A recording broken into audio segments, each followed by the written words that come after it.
من حاز العلم وذاكره صلحت دنياه وآخرته من حاز العلم وذاكره صلحت دنياه وآخرته فأدم للعلم مذاكرة فحياة العلم مذاكرة فحياة العلم مذاكرة. بسم الله الرحمن الرحيم. الحمد لله رب العالمين والصلاة والسلام على أشرف الأنبياء والمرسلين سيدنا ومولانا محمد وعلى آله وصحبه أجمعين. من كتاب سفينة النجاة للإمام Syekh Salim bin Sumair nafa'ana Allah bih wa bi'ulumihi fid dharain amin. Kita masih dalam apa? Setelah membahas a'dzarus shalah, masuk ke dalam pembahasan salat. A'dzarus shalah udah kita bahas. Berapa udzur salat? Ada dua. Yaitu apa? An-naumu wan nisyan. Tidur dan lupa. Dan dengan syarat-syaratnya yang sudah kita bahas di pertemuan sebelumnya. Sekarang beliau mengatakan faslun syurutus salati thamaniyatun. Syarat-syarat salat ada 8. Walaupun nanti bakal disebutin lebih dari 8. Ya. Tapi yang secara globalnya 8 di sini. Dan juga ini bukan syaratnya wajib, tapi bukan syarat wujub, tetapi syarat sah. Syarat untuk sahnya sholat ada 8. Syarat wajib sholat nanti kita bahas sebentar lagi. Kita artikan dulu matanya, nanti kita akan masuk ke pembahasannya. Gal taharatul hadatsain, suci dari 2 hadas. 2 hadas yaitu hadas besar dan hadas kecil. Beliau akan sebutkan di matan al hadatsu hadatsani, saghirun wa kabir. Hadas asghar wa hadas akbar. As-saghir ma aujabal wudu wal kabir ma aujabal ghusl. Nanti akan ada di matan juga. Terus wat taharatu anin najasah, tahara suci dari najis. Fi thawbi wal badani wal makan, pada pakaian, badan, tubuh, makan, tempat. Wasatrul aurati, dan menutup aurat. Apa itu aurat? Nanti akan dibahas sendiri. Wastiqbalul qiblah, menghadap ke arah kiblat. Wa dukhulul waqti, masuk waktu.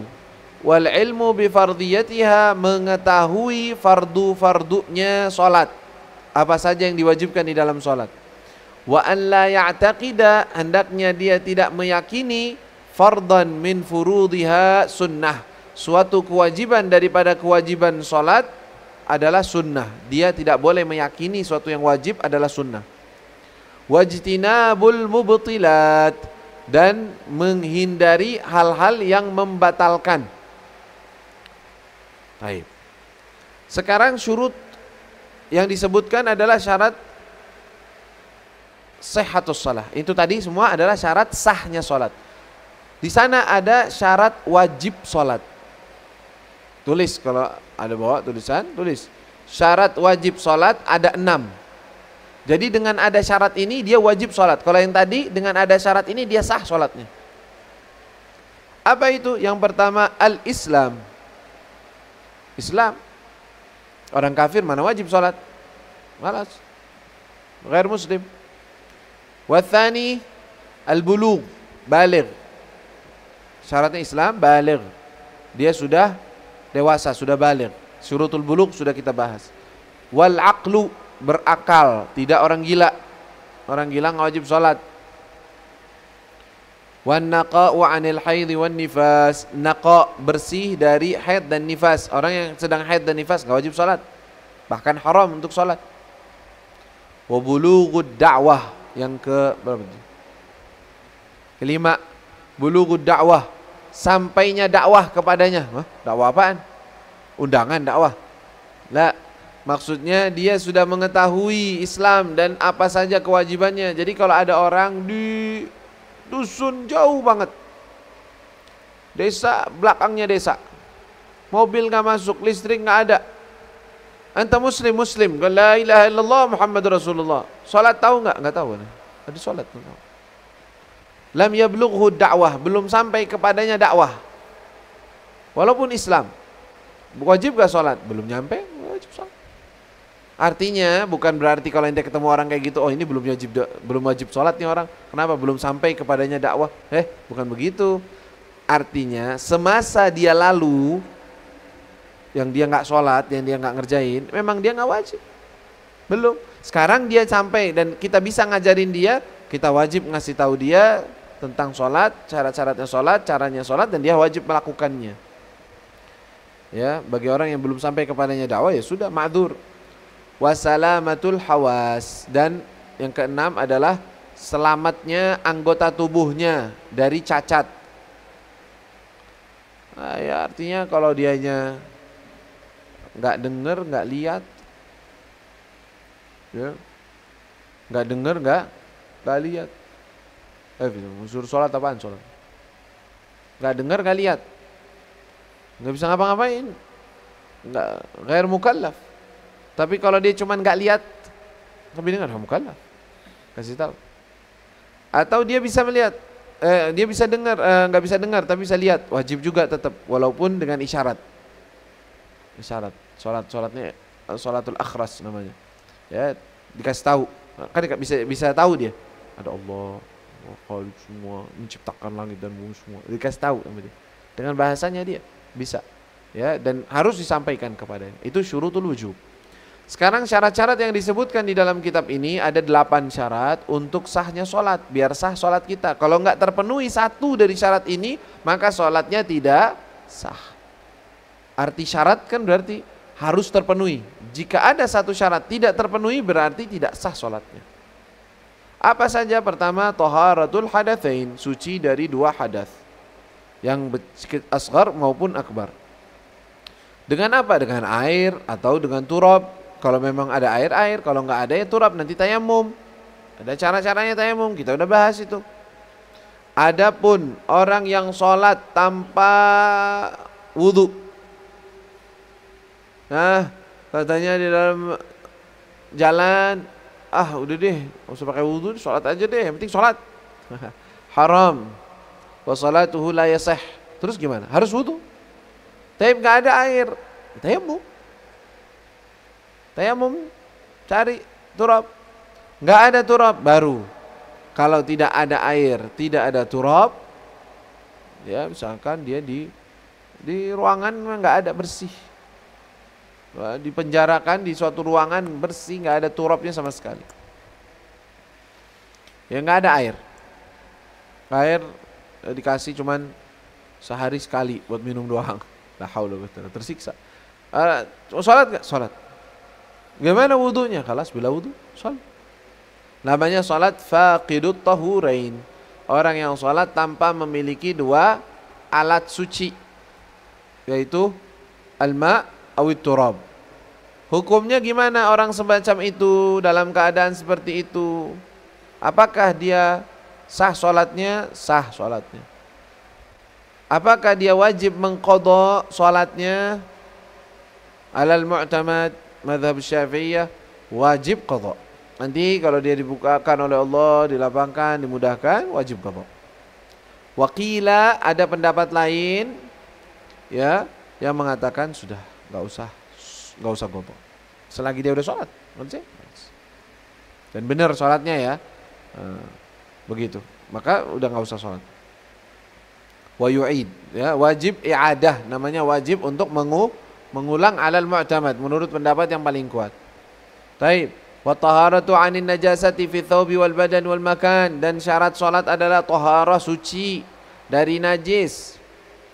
Tapi najis di sini yang bukan ma'fu. Ada najis ma'fu di dalam salat. Ada najis ma'fu di dalam air. Beda antara najis yang ma'fu di dalam salat dengan najis yang ma'fu di dalam air yang sedikit. Kan kita udah bahas tuh. Air sedikit yatanajjas biwuqu'in najasati fi. Air sedikit itu kalau kena najis jadi mutanajjis airnya, dengan dia jatuh najis ke dalamnya walaupun tidak berubah, kecuali kalau najisnya ma'fu, yang dimaafkan. Salah satunya apa yang sering? Seperti laron, bangkai hewan yang tidak memiliki darah mengalir, ya kan? Taib. Apakah di dalam sholat sama? di dalam sholat kategorinya begitu juga. Dia harus bersih dari najis yang bukan ma'fu, tapi najis ma'funya beda dengan kategori ma'fu yang di air. Misalnya laron di dalam sholat seperti bangkai, apapun bangkai tersebut, mau hewan yang ada darah atau tidak ada darahnya, maka itu adalah najasah, najis, dan tidak ma'fu. Tidak ma'fu, kecuali dalam satu gambaran. Idza sa'uba al-ihtiraz anha. Idza sa'uba atau asura, kalau sulit untuk dihindari. Lagi musim laron, wah laron banyak banget. Gerbak-gerbuk bersihin, enggak bersih-bersih. Bersihnya pakai vakum, itu juga enggak tahu bersih apa enggak. Kita sholat, ada satu di sini, ada satu di sini. Ma'fu. Ma'funya kenapa? Karena sulit untuk dihindari. Kalaupun cuma satu dua, enggak, itu najis. Ya, walaupun cuman satu sayapnya. Lal mu'tamad, sayapnya pun adalah minan najasah. Fit thawb, pada pakaian. Ma huwa thawb, apa itu pakaian? Nah, ini penting nih. Ats-thawb kullu mahmulin lil musalli. Pakaian itu adalah segala sesuatu yang dibawa oleh orang yang sholat, itu thawb. Jadi thawb di sini bukan gamis, bukan. Tapi apa? Semua yang dibawa oleh orang yang sholat. Misalnya kofiahnya, bajunya, imamahnya, syalnya, kalau memang syalnya berada di atas tubuhnya. Tapi kalau syalnya di bawah, enggak, itu bukan thawb. Itu makan nanti, tempat. Nanti kategorinya beda. Kategori tempat nanti kita akan bahas. Thawb adalah semua yang dipakai. Bahkan apa? Sendal, kalau seandainya dia pakai sendal, sholatnya pakai sendal, atau pakai khuf. Tahu khuf? Kayak macam sepatu tetapi kayak kaos kaki gitu misalnya. Kaos kaki, kalau dia pakai kaos kaki, itu thawb. Dompet yang dibawa dia, HP yang dibawanya dia, itu thawb. Jadi kalau HP-nya mutanajis gak boleh dibawa. Nah, terus apa? Dompetnya dia juga. Dompet yang dibawa, misalnya dia punya dompet, taruh sama. Idza kana fihi najasah la yasah salatu li'annahu hamil lin najasah. Katanya kan enggak ada di sini. Adanya thawb doang, baju. Baju saya suci kok, enggak. Baju di sini semua yang ente bawa. Semua yang engkau bawa di dalam salat itu namanya pakaian. Ya. Makanya kalau ada anak kecil yang bawa najis, ya popoknya najis, gerendotan, tahu gerendotan? Gelantungan, berpegangan, atau gendong kepada orang yang sholat, batal sholat. Loh, kenapa?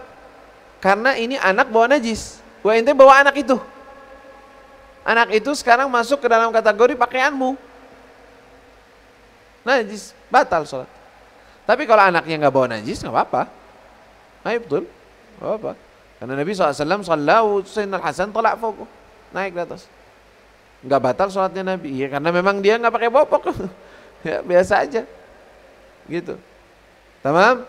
Jadi thawb di sini adalah semua sesuatu yang kita bawa, hatta siwak, hatta pulpen, semua ada minat thawb. Dan ente dibawa.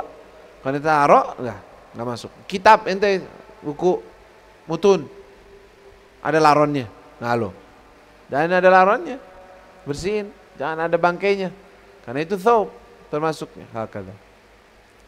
Wal badan, badan itu apa? Ya tubuhnya kita, semua yang masih nempel sama tubuh kita, ya tangan kita, ya apa, mata kita, telinga, semuanya yang di bagian zahir, yang di bagian zahir. Adapun najasa bagian batin, ya kita semua bawa najis.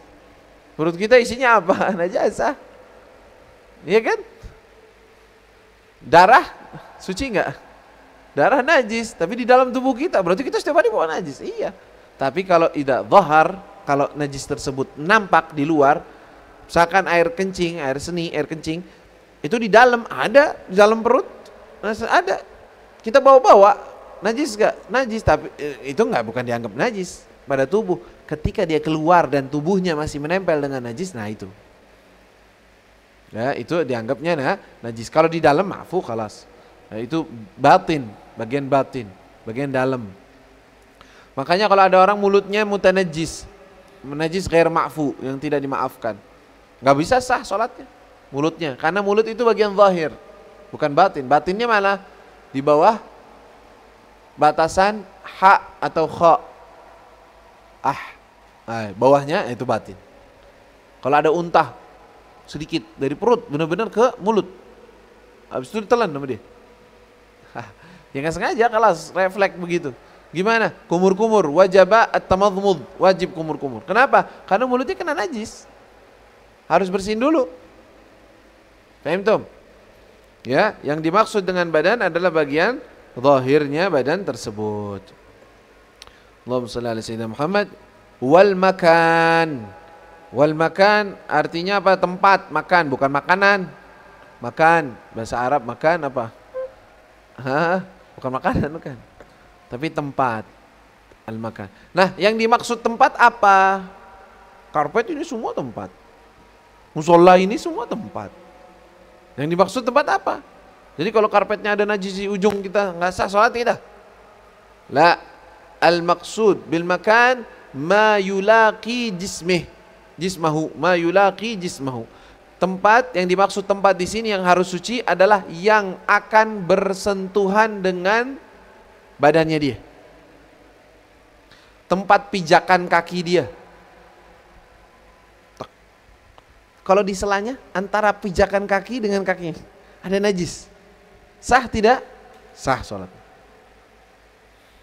Atau ketika dia duduk, kalau dia dudukin, najis itu. Ya, berarti apa namanya? Tidak sah sholatnya karena dia tempatnya najis, yaitu tempat yang dia duduki. Terus juga tempat yang dia sujud dan dia nempel dengannya, jidatnya, keningnya dengan kedua telapak tangannya. Di bawah telapak tangan ini ada najis? Nggak ada, bersuci. Ya, maka sah sholatnya. Walaupun di antara itu ada najis, misalnya di antara dadanya dia, di bawah dadanya dia, kan dia kalau sujud begitu. Di bawah sini ada najis, namanya muhadhi lin najis. Muhadhi itu sejajar dengan najis. Itu gimana hukumnya? Sah sholatnya, lakinnahu yukrah. Yukrahu muhadatan najasah.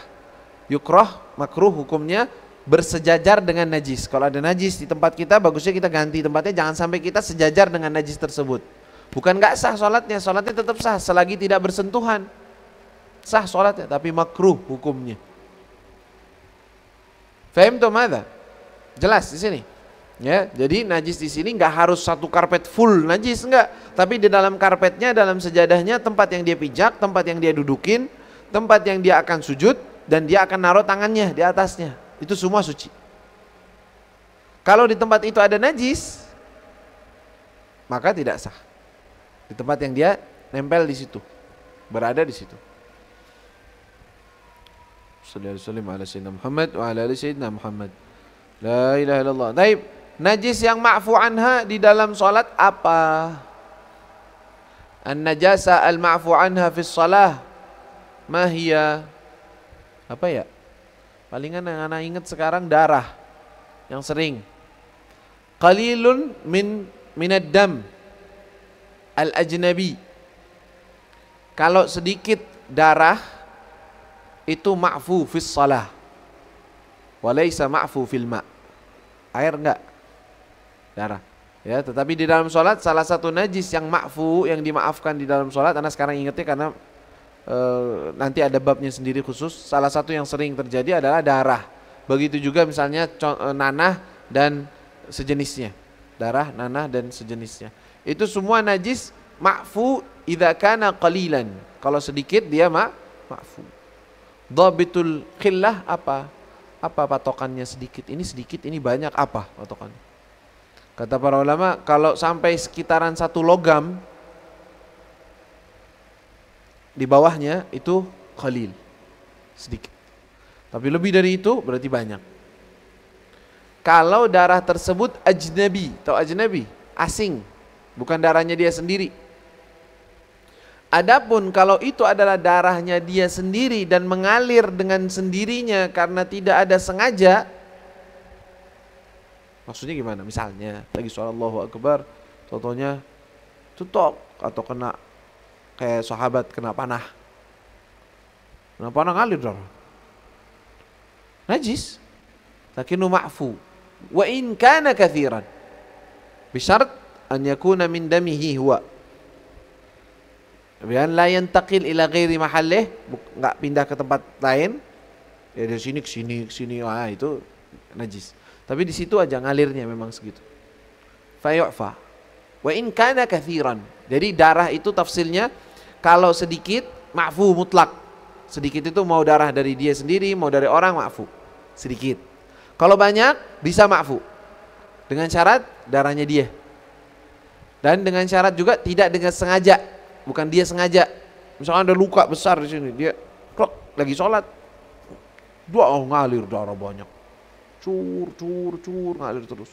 Ada mayaf, tidak dimaafkan. Kenapa? Karena ada kesengajaan, dia sengaja. Dan juga apa tadi kita bilang mengalirnya pada alirannya memang, tidak berpindah pada tempat lain. Fayu'fa. Ya, la ilaha illallah.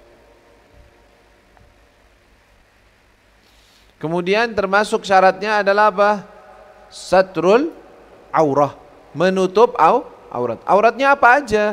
Nanti akan dibahas itu babnya. Auratul rajuli fis shalah, auratul mar'ati fis shalah, wa kharijus shalah. Tafsil sendiri di matan. Nah, sekarang kita bahasnya tentang aurat itu apa? Bukan batasan-batasannya. Ya kalau udah laki-laki jelas dah antara bainas surah wa rukbah. Antara pusarnya dengan lutut. Itu auratnya dia. Kalau terlihat dari mana? Dari samping atau dari atas batal. Tapi kalau terlihat dari bawah, la yabtul. Kif terlihat dari bawah? Berada di loteng di atas. Bawahnya kaca, transparan. Kelihatan auratnya, pahanya kelihatan dari bawah. Dia lagi sholat, gimana itu? Sah nggak sholatnya orang yang lagi sholat? Di bawahnya ada transparan. Alias sih. Kenapa? Karena terlihat dari bawah. Gak normal orang kelihatan dari bawahnya. Itu kan tertutup namanya. Paham? Tapi kalau dari atas pakai sarungnya longgar segini. Pahanya kelihatan dari atas. Yubtul. Baik. Karena apa? Terlihat auratnya dari atas atau dari samping. Ya, dari samping. Begitu juga nanti auratnya perempuan di dalam sholat sama hukumnya. Nah, dhabitul satr apa? Dhabit as-satr. Tahu dhabit as-satr? Jadi patokannya dianggap sebagai penutup aurat. Itu apa? Sekiranya penutup itu menutupi warna kulit. Dari mana? Dari jarak orang berbicara secara normal. Dari jarak orang ngobrol, yaitu semeter atau semeter setengah. Walaupun misalnya kelihatan bentuk tubuhnya. Bentuknya kelihatan, badannya dia kelihatan. Anda lihat misalnya kayak bukan transparan ya. Baju warna putih. Agak tipis. Waktu cahaya terang. Kadang-kadang nyeplak, maksudnya kelihatan. Kelihatan ya orang bentuknya. Apakah ini dianggapnya satir? Naam, yastur. Emang kelihatan warna kulitnya? Enggak. Tapi kan nyeplak gitu, bahasa nyeplak tahu gak? Kelihatan bentuk badannya nih orang, kelihatan auratnya, maksudnya badannya, pahanya kelihatan, enggak, itu satir. Kenapa? Karena dhabitnya, patokannya sesuatu yang menutupi. Jadi ini, misalkan ini adalah bahan, ini adalah suatu satir, entah itu kain, entah itu kertas, apa aja, ya menutupi. Kelihatan enggak di masjid Takhatub? 1 meter, 1,5 meter. Kelihatan gak kulitnya? Gak kelihatan. Kadang-kadang kan ada bahan atau kain seperti kain atau karung goni misalnya. Gede-gede, golongannya gede-gede segini-gini. Kalau di majelis takhatub kelihatan gak kulitnya? Gak kelihatan. Tapi kalau dideketin, kelihatan tuh kulitnya. Tapi dari jarak berapa? Dari jarak 50 cm, baru kelihatan kulitnya. Kelihatan warna kulitnya. Gara-gara lubangnya yang gede-gede. Agak gede, kelihatan. Itu nutup gak aurat? Nutup. Dobitnya menutup warnanya dari jarak berapa? Dari jarak takhatub. Takhatub itu orang ngobrol 1 meter atau 1,5 meter dengan mata yang normal. Kata dia, mata dia tajam itu, kelihatan orangnya, kulitnya kelihatan. Atas meter kelihatan. Nah, itu nggak normal. Yang normal, manusia normal kelihatan nggak? Nggak kelihatan. Khalas, hada satir. Ini semua omongan bukan berarti disuruh pakai baju kayak gitu. Ya, jangan malu-maluin pakai baju model-model aneh atau kelihatan bentuk badannya, kan malu. Di sini tidak membahas tentang itu haram atau enggak. Bisa aja haram loh. Baju digunakan bisa haram. Ya, misalkan perempuan pakai baju putih transparan, kelihatan bentuk badannya, haram. Buat sholat sah, betul. Tapi haram digunakan kalau sampai kelihatan sama orang. Walaupun dalam kategori nutup aurat, nutup. Misalkan laki-laki juga gitu, pakai sarung tipis warna putih. Wah, dia nggak pakai daleman, masya Allah, bentuknya kelihatan semua. La haula la quwwata illa billah. Ya haram pakai itu. Tapi ya sah atau enggak salatnya? Sah salatnya. Jadi enggak semua sah salat berarti boleh dipakai, bukan. Ya, biar paham nih. Ya, jadi dia sah salatnya, tetapi belum tentu boleh dipakai. Bisa aja haram, bisa aja makruh. Bukan anjuran sama sekali, tetapi ngasih dhabit, ngasih patokan. Ini termasuk menutup aurat. Jadi kalau misalnya dia cuma pakai baju kayak gitu, kayak sedikit transparan putih begitu kelihatan, tapi di kamar nggak ada orang yang lihat dia, boleh pakai itu sholat, boleh. Dan no lahat yang dur ilaih, nggak ada orang yang liatin dia, nggak masalah di situ. Paham di sini? Ya, jadi itu adalah pembahasan mengenai satrul aurah fis shalah. Qad yakunu yahrum isti'malu, bisa aja haram kalau memang menampakkan jasadnya dan bisa fitnah apalagi. Ya begitu. Jadi dhabitul ish al-satir, apa tadi kita bilang? La yura, tidak bisa dilihat di majlis takhatub dengan pandangan yang normal.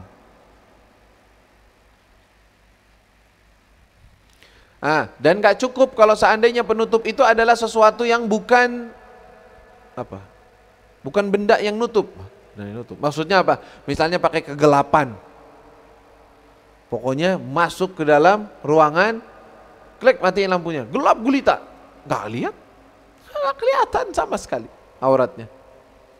Dia sendiri nggak bisa ngeliat auratnya dia. Misalnya, yusalli hakada, hal yasih? La, harus sesuatu yang benda menutupi auratnya. Nggak boleh dia longgar atau dia masuk ke dalam kemah pas-pasan buat dia doang. Segitu doang.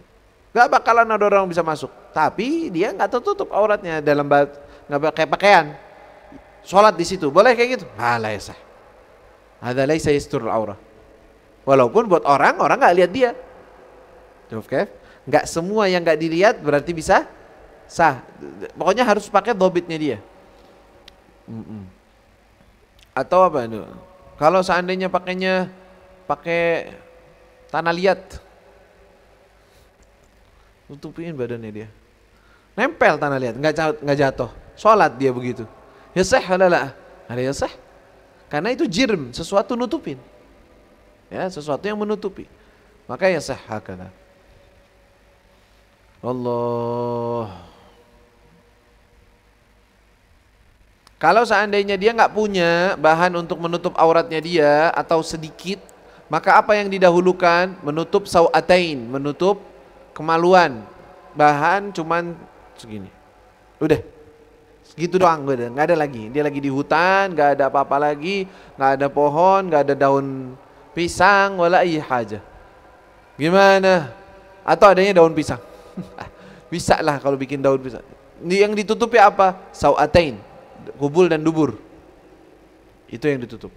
Kalau dia nggak bisa nutupin sau'atain, ya, thumma qubulahu. Kalau seandainya nggak bisa, ya nutup depan, ya nutup belakang. Mana yang didahuluin? Depan. Al-qubul. Ya, ini didahului.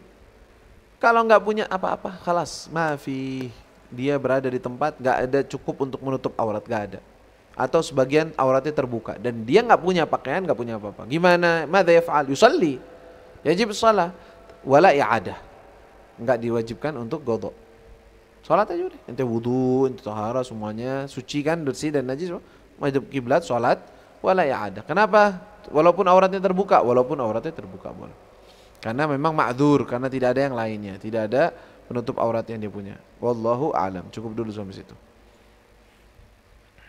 ربنا انفعنا بما علمتنا ربي علمنا الذي ينفعنا ربي فقنا فقالنا وقرابة لنا في ديننا معاني القطر ينفع وذكر ربي وفقنا وفقهم بما ترتضي قولا وفعلا كرما وارزق الكل حلالا دائما وأخلا أتقياء علما نحظى بالخير ونكفى كل شر ربنا واصلح لنا كل شؤون وأقر برضا منك العيون واقض عنا ربنا كل الديون قبل أن تأتينا رسل المنون واغفر واستر أنت أكرم من ستر وصلاة الله تغشى المصطفى من إلى الحق دعانا والوفاء بكتاب فيه للناس شفاء وعلى الآل الكرام شرفاء وعلى الصاب المصابيح الغرار اللهم اهدنا بهداك واجعلنا ممن يسارع في رضاك ولا تولنا وليا سواك ولا تجعلنا ممن خالف أمرك وعصاك وحسبنا الله ونعم الوكيل ولا حول ولا قوة إلا بالله العلي العظيم وصلى الله على سيدنا محمد وآله وصحبه وسلم.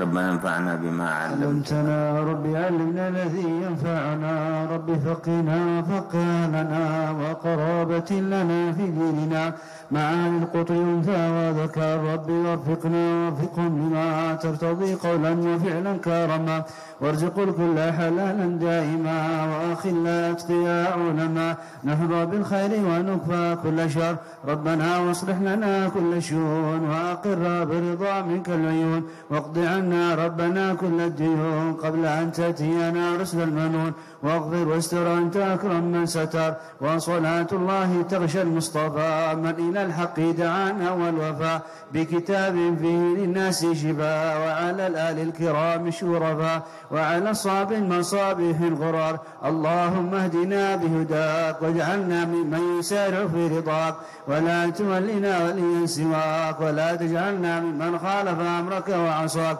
وحسبنا الله ونعم الوكيل ولا حول ولا قوة إلا بالله العلي العظيم وصلى الله على سيدنا محمد وآله وصحبه وسلم.